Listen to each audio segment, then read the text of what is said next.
జాగ్రత్తగా వినండి.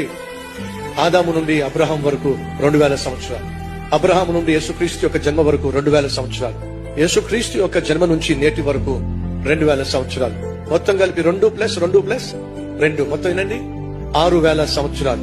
బైబిల్ సెలవిస్తుంది, పేతురు రాసిన పత్రిక 3వ అధ్యాయము మనం చదివినటువంటి 8వ వచనంలో ఏముంది? దేవుడి దృష్టిలో ఒక దినము ఏమిటట? 1000 సంవత్సరాలు. ఇప్పుడు 6000 సంవత్సరాలు ఈక్వల్ టు దేవుడికి దృష్టిలో ఎన్ని దినాలు చెప్పండి? 6 దినాలు. 6 దినాలు ముగిసిపోయినాయి అనుకోండి. దేవుడు 7వ రోజున పని చేశాడా? పని చేయడా. 7వ రోజు ఏమిటట? విశ్రాంతి. అనగా ఎన్ని సంవత్సరాలు గడిచిపోయినాయి? 6000 సంవత్సరాలు, అనగా 6 దినములు గడిచిపోయినాయి. అండ్ అర్థం తెలుసా? 6 రోజులు గడిచిపోయినాయి. టైం ఎంత అయిందో తెలుసా మీకు? 11 గంటల 59 నిమిషాల 59వ సెకండ్ మీద సెకండ్ ముళ్ళుంది. ఇంకొక సెకండ్ అయిందనుకోండి 7వ దినం వచ్చేస్తుంది.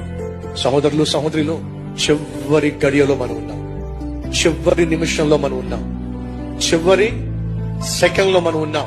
ఏ క్షణమైనా యేసుక్రీస్తు వచ్చేస్తాడు. కాబట్టి మనం సిద్ధంగా ఉండాలి. ఈ వాస్తవాన్ని